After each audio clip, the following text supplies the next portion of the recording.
Okay, chapter number 15 में मैंने coordination in plants तक, मतलब excretion in humans, excretion in plants, transpiration, transportation, ये दो दो मार्क का जो भी आता है वो ऑलरेडी शायद से 2 या 3 वीडियोस है, ठीक है, तो वो देख लेना।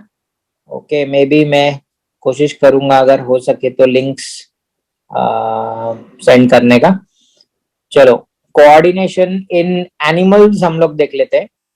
कोऑर्डिनेशन इन एनिमल्स में, चलो ह्यूमन बींग्स में, क्योंकि तुम लोग को टेक्स्ट बुक में कोऑर्डिनेशन इन ह्यूमन बींग्स है, so coordination in human beings में हम लोग देखेंगे कि पहला तो कोऑर्डिनेशन मतलब क्या होता है,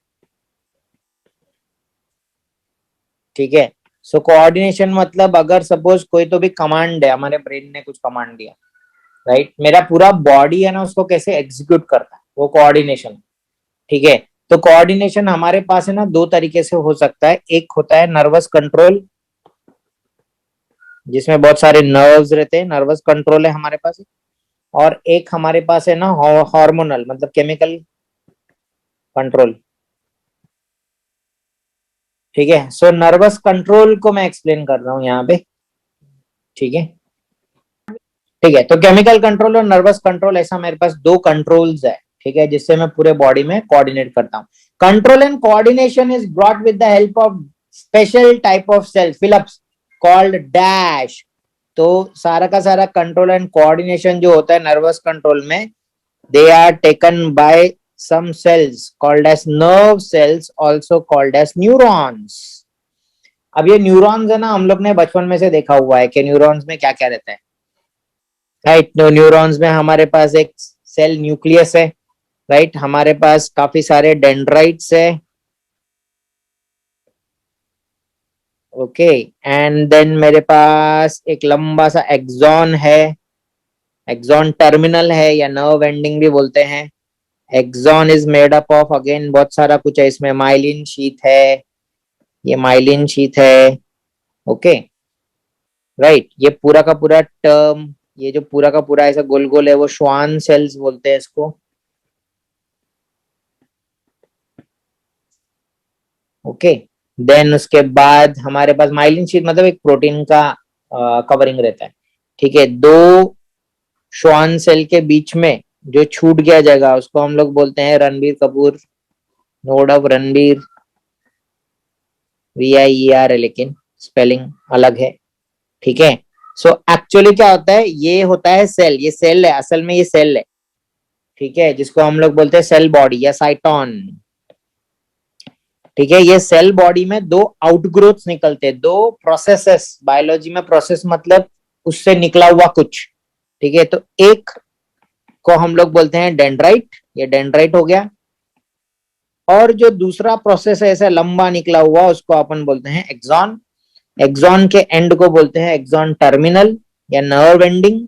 अब याद ये रखना है कि एक नर्व एंडिंग में ना दूसरा लगा हुआ रहेगा डेंड्राइट, मतलब किसी दूसरे का डेंड्राइट लगा होगा, फिर उस पे एक्सॉन, और फिर किसी तीसरे का डेंड्राइट यहाँ पे लगा होगा।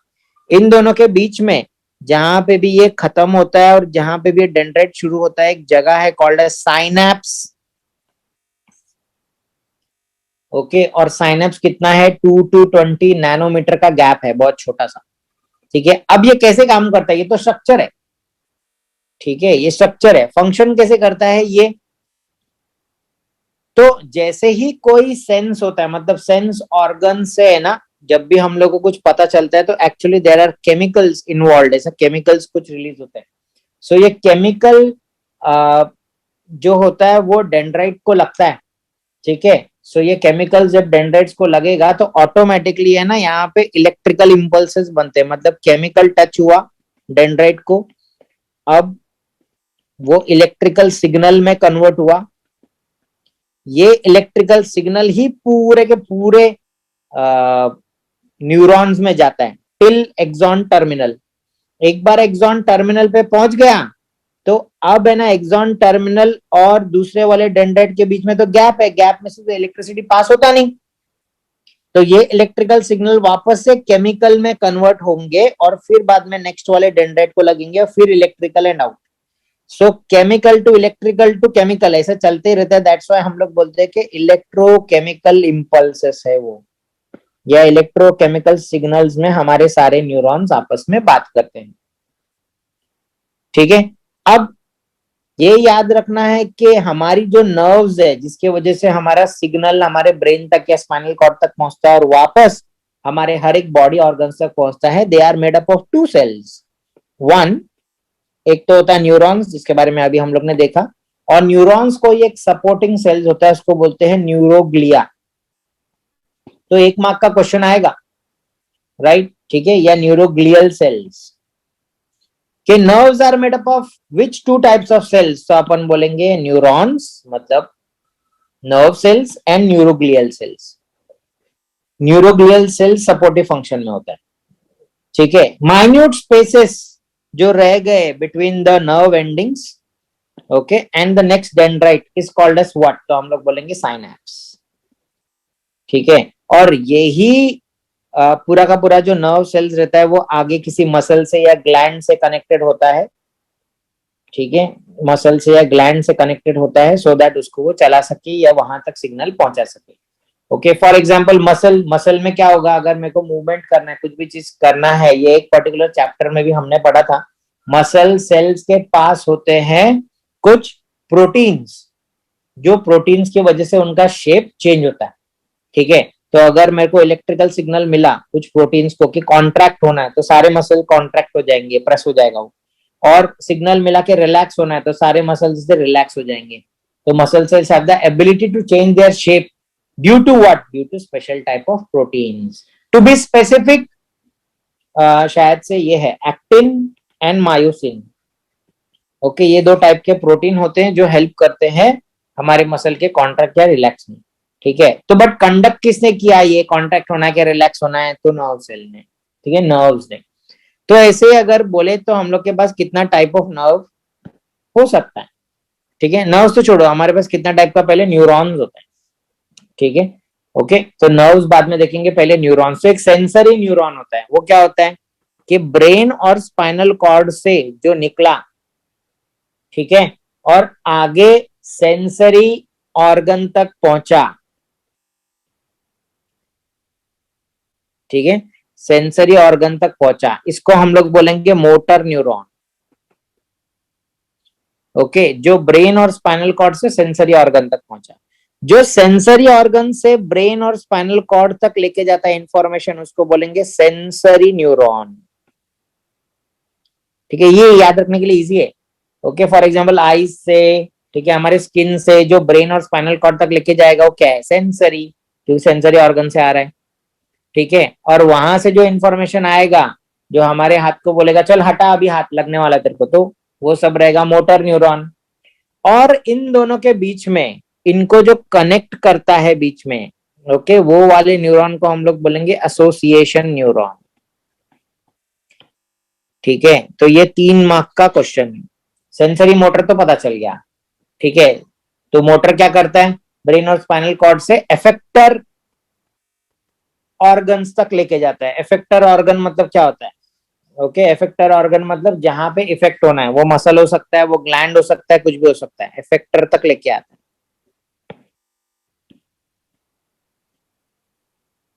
वो मसल हो सकता है, वो कोई ग्लैंड हो सकता है।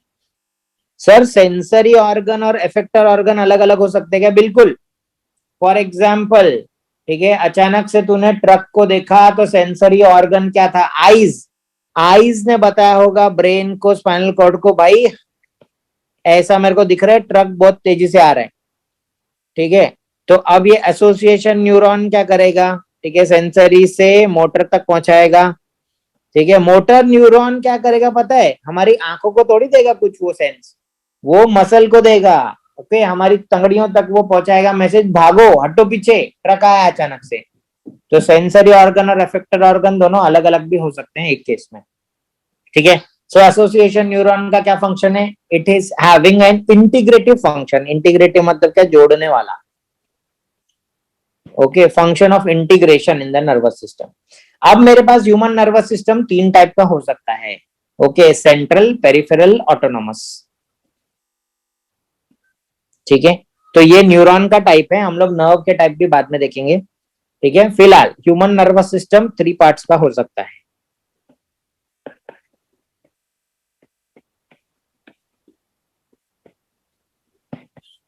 ह्यूमन नर्वस सिस्टम 3 पार्ट में डिवाइड हो सकता है, CNS, PNS and autonomous nervous system. तो सेंट्रल नर्वस सिस्टम में क्या क्या होता है? ब्रेन होता है और स्पाइनल कॉर्ड होता है। सेंट्रल नर्वस सिस्टम में ब्रेन और स्पाइनल कॉर्ड। अब इन दोनों का प्रोटेक्शन हम लोग को चाहिए, राइट? तो हम लोग ब्रेन के बाहर लगाएंगे खोपड़ी, स्कल, और स्पाइनल कॉर्ड के आजू बाजू रहेगा वर्टिब्रल कॉलम, रीढ़ की हड्डी। ओके, सो याद रखना वर्टिब्रल कॉलम के अंदर ही अंदर स्पाइनल कॉर्ड है और खोपड़ी के अंदर क्या है? ब्रेन। अब अगर स्कल और ब्रेन, अच्छा ये सॉफ्ट टिश्यू है ब्रेन, और स्कल बहुत हार्ड है, ओके, तो ब्रेन और स्कल के बीच में मेरे को ऐसे पैडिंग डालनी पड़ेगी, ऐसे प्रोटेक्शन के लिए कुछ डालना पड़ेगा, इसको हम लोग बोलते हैं मेनिंजेस। ओके, जैसे हेलमेट के अंदर कुशन होता है ना, स्पॉन्ज वगैरह होता है, वो मेनिंजेस है।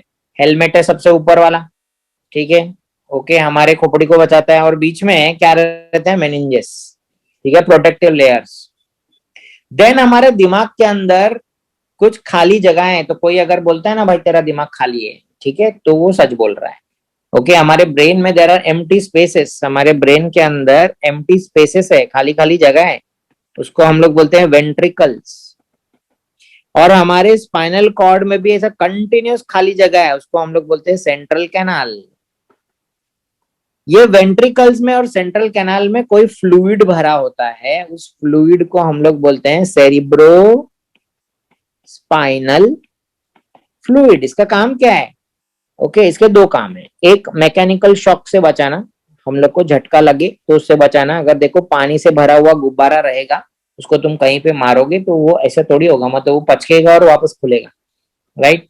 और दूसरा है न्यूट्रिशन प्रोवाइड करना, ठीक है, तो ब्रेन और पूरे स्पाइनल कॉर्ड में न्यूट्रिशन प्रोवाइड करना, ठीक है, तो it protects them from the shock as well as provides nutrition, ठीक है। ब्रेन का डायग्राम आ सकता है 15.11 में। ब्रेन का डायग्राम जो ऐसा वाला डायग्राम है ना, ब्रेन का डायग्राम, वो इंपॉर्टेंट है, वो तुमको पढ़ना है, अच्छे से प्रिपेयर करना है कि भाई ये है सेरिब्रम, है ना, ये ऐसा ऊपर इधर गोभी का फूल दिख रहा है वो सेरिबेलम, है ना, फिर ऐसा कुछ है वो मेडुला,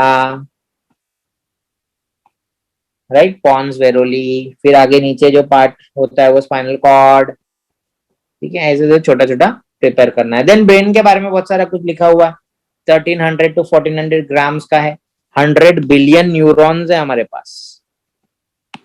ओके, हर एक न्यूरॉन लाखों न्यूरॉन से कनेक्टेड है।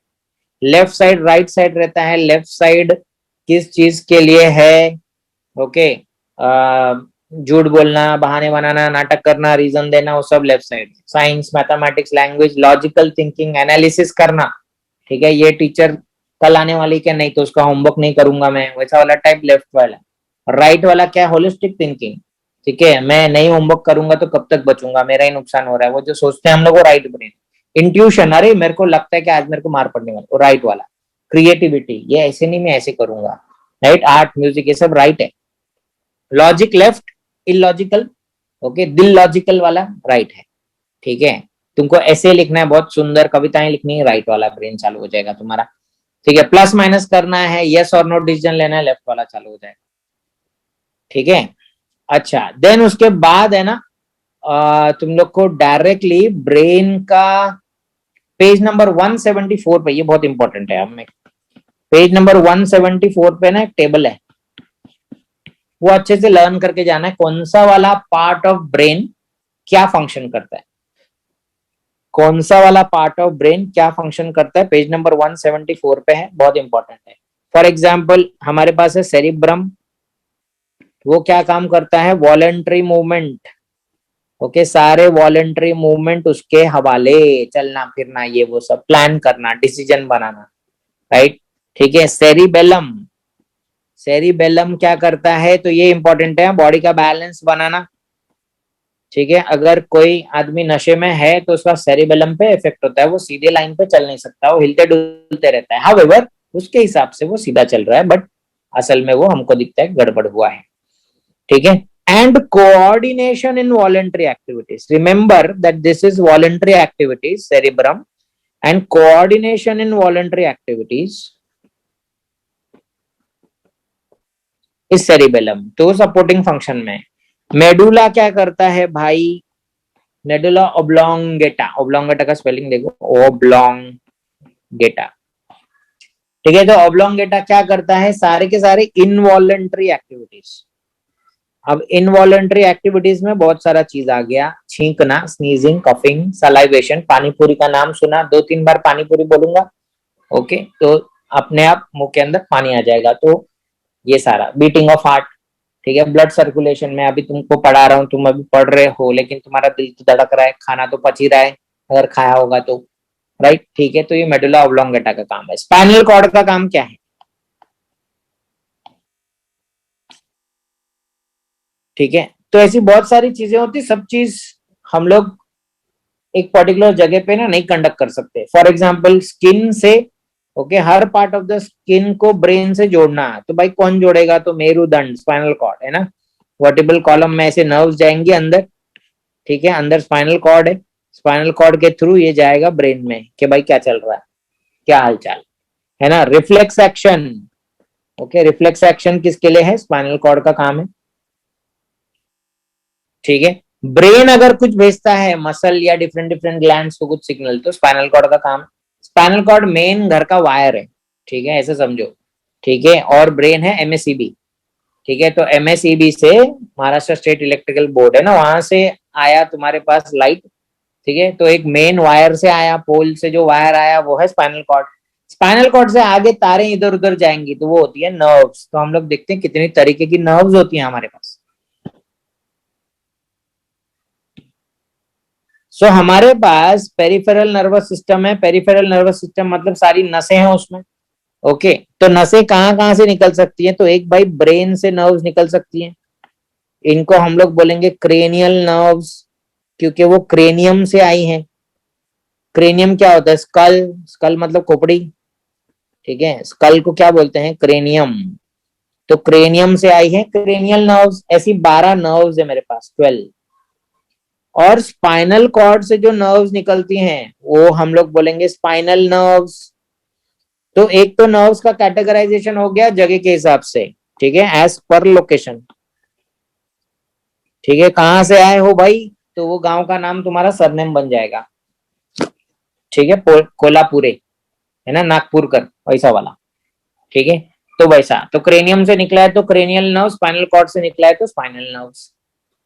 ऐसी कितनी है, 31 जोड़ियां हैं भाई। अच्छा, ये सब पेयर्स का बात हो रहा है, ठीक है, 31 पेयर। 31 कैसे, लॉजिक कैसे है भाई, हमारे पास 33 हड्डियां हैं यहाँ पे। ठीक है, तो 2 हड्डी के बीच में से निकलेगा, 2 के बीच में से निकलेगा, तो ऐसे 31 गैप बढ़ेंगे ना। ठीक है, तो 31, ये 32 वाला हड्डी और नीचे जो रहेगा वो 33 वाला हड्डी। तो 33 हड्डियों में से 31 गैप निकलेंगे। ये कहाँ पे जाएंगे, हमारे हाथों पे, तंगड़ियों पे, स्किन पे, other parts of the body, सब जगह पे 31। ठीक है, और क्रेनियल नर्व्स कहाँ पे जाएंगी, तो हमारे हेड में, ओके, थोरैक्स, छाती के रीजन में, ठीक है, पेट में तक भी जाती हैं, एब्डोमेन। ठीक है, स्पाइनल कॉर्ड में से लंबी लंबी नसें निकलती हैं। याद रखना कि सबसे बड़ा cell, the biggest cell in your body is a neuron. ऐसा हो सकता है कि दिमाग से चालू हो और हमारे पैरों के टो तक आए, तो ये भी पॉसिबल है। ठीक है, अच्छा, तो ये सारा था पेरिफेरल नर्वस सिस्टम। याद रखना कि नर्व्स किसमें आती हैं, सारी नर्व्स किसमें आती हैं, पेरिफेरल, पेरिफेरल नर्वस सिस्टम में आती हैं। ओके, सेंट्रल नर्वस सिस्टम में क्या आता है, सिर्फ ब्रेन और स्पाइनल कॉर्ड। पेरिफेरल में आती सारी नर्व्स। अब बचा कौन, autonomic nervous system. Okay, autonomic nervous system में क्या है, head, lungs, sorry, heart, lungs, ठीक है, पेट में डाइजेशन जो हो रहा है, इनवॉलेंट्री ऑर्गन्स से बनता है ऑटोनॉमिक नर्वस सिस्टम। तो ऐसे मेरे पास 3 सिस्टम हो गए, ओके, एक सेंट्रल, नर्वस सिस्टम, पेरिफेरल और ऑटोनॉमिक। इसमें क्या क्या आएगा भाई? स्टमक आएगा, स्टमक में गतिविधियां चालू रहती हैं, हार्ट अपने आप चालू रहता है, फेफड़ों में सांस अपने आप जा रही है, बाहर आ रही है, ठीक है। इनवॉलेंट्री सारे के सारे। इनवॉलेंट्री को अपने ब्रेन का कौन सा पार्ट कंट्रोल करता है? Medulla oblongata. अब 2 मार्क्स का क्वेश्चन हो सकता है रिफ्लेक्स एक्शन के ऊपर, ठीक है। तो वो जो वहां पे डायग्राम है 15.16, ठीक है, उसमें ठीक से देखना, उसको स्टडी करना, मे बी नोट्स का सहारा लेना। फॉर एग्जाम्पल पॉइंट नंबर 1 तो पूछेगा कि 1 2 3 4 5 6 7 को एक्सप्लेन करो, ठीक है। तो 1 क्या है? 1 में तुमको पिंचिंग हुआ, तो सेंसरी ऑर्गन है वो, रिसीविंग द सिग्नल, राइट। तो वहां से किधर गया वो? ठीक है, वहां से किधर जा रहा है? तो वहां से जा रहा है वो 3 वाले नंबर पे, ठीक है, वो नर्व जा रहा है 3 वाले नंबर पे, सेंसरी न्यूरॉन है वो, ठीक है। 4 क्या है? एसोसिएशन न्यूरॉन, ठीक है। 5 क्या है? स्पाइनल कॉर्ड, ठीक है। 6 क्या है? Motor neuron. 7 क्या है? इफेक्टर ऑर्गन, मसल, जिसपे झटका लगेगा, जिसको पहुंचाया जाएगा। 2 क्या है? रेस्पॉन्स, रिफ्लेक्स एक्शन, ठीक है। तो ये नोट से प्रिपेयर करना, 1 2 3 4 5 6 7 क्या है, बहुत इंपॉर्टेंट क्वेश्चन वो हो सकता है, ठीक है। तो इतने टाइप के ही हमारे पास केमिकल, सॉरी, अपना नर्वस कंट्रोल है, ठीक है। तो रिफ्लेक्स एक्शन कैसे होता है? लेके जाएगा कौन? सेंसरी न्यूरॉन लेके जाएगा, ओके। यहाँ पे होगा association,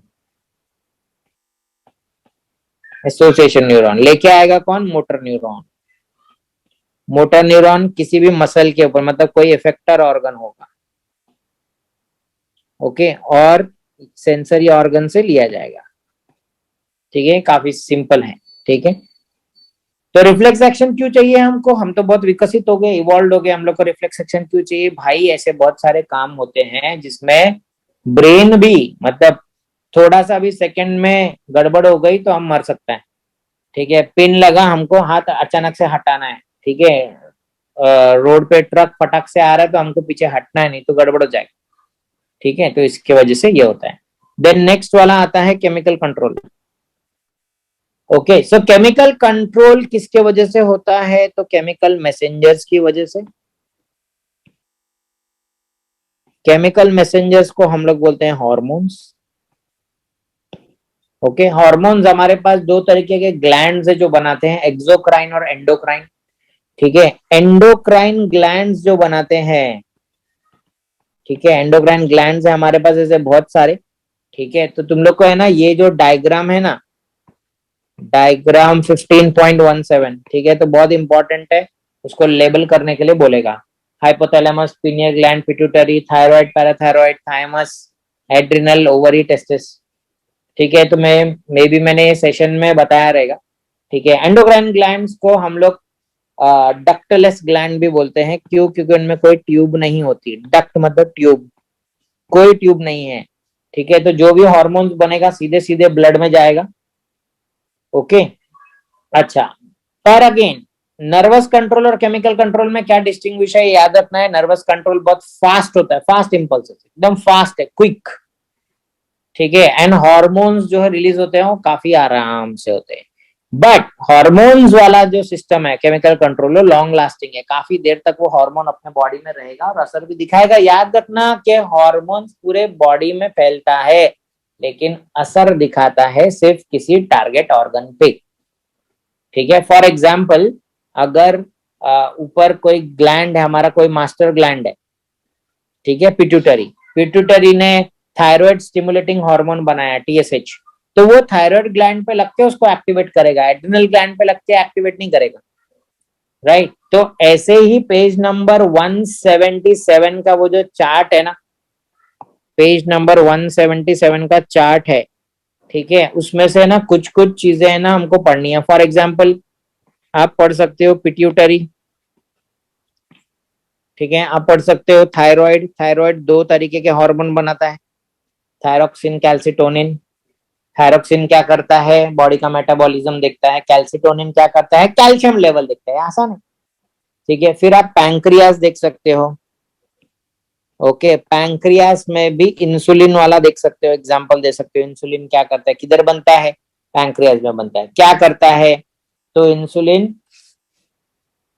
excess amount of glucose को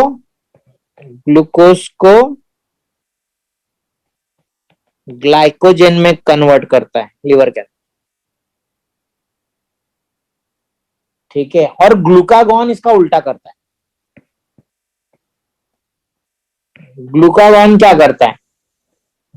ओके, इंसुलिन तो ये करता है, ग्लूकागॉन क्या करता है? उल्टा, ठीक है। ग्लाइकोजन को ग्लूकोज में कन्वर्ट करता है। तो ये एक कंफ्यूजन वाला चीज रहता है, ठीक है। फॉर एग्जाम्पल मैं फास्टिंग कर रहा हूँ, ठीक है, कुछ तो भी त्योहार है, समथिंग, मेरे को लगता है कि फास्टिंग करना चाहिए, तो मेरे लिवर में ग्लाइकोजन स्टोर रहता है, ठीक है। थोड़े टाइम के बाद एक ग्लूकागॉन क्या करेगा? ग्लाइकोजन को ग्लूकोज में कन्वर्ट करेगा, ग्लूकोज मेरे बॉडी में पचेगा, ठीक है, सब कुछ होगा, एनर्जी बनेगा, है ना, ये सब कुछ वो करेगा।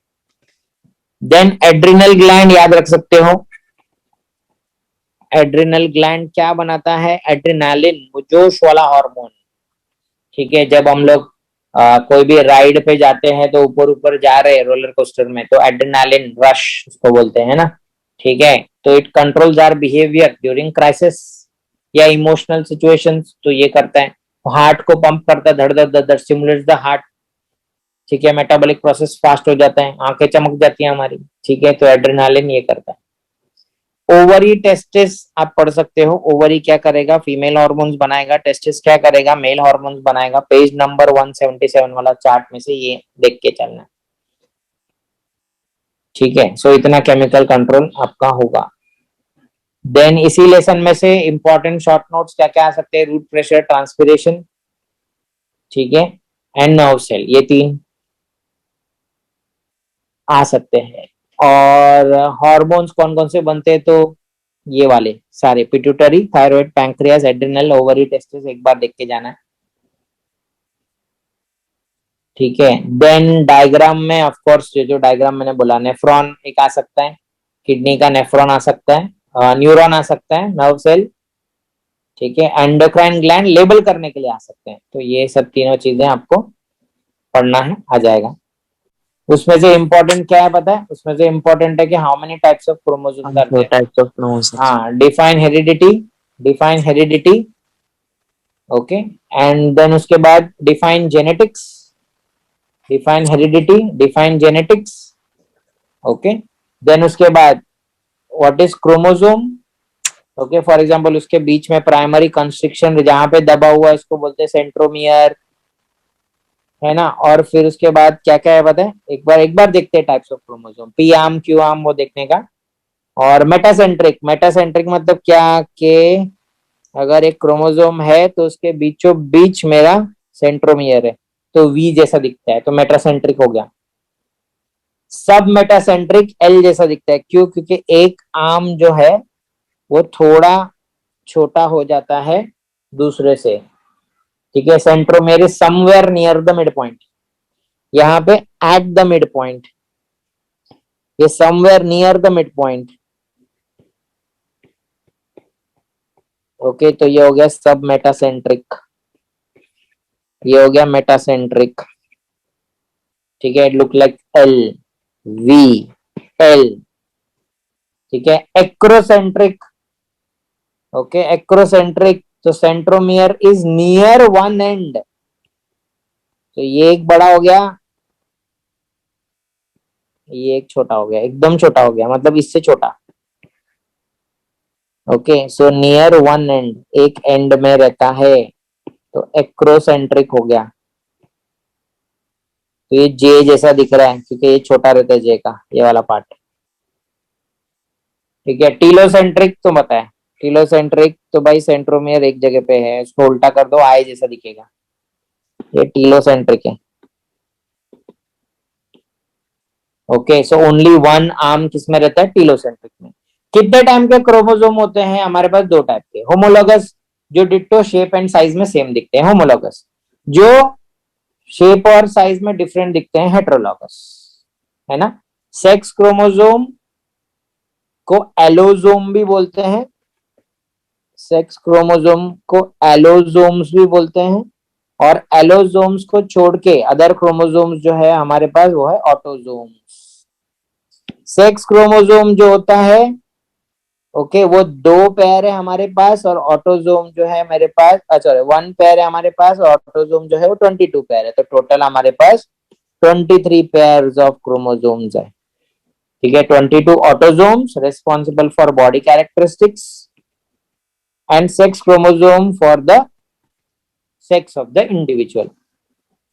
डीएनए पूछेगा तो डिफाइंड डीएनए पूछेगा एंड पूछेगा कि why DNA is called as master molecule. Page number 181 पे डीएनए के नीचे पहला पैराग्राफ, उसको मास्टर मॉलिक्यूल क्यों बोलते हैं।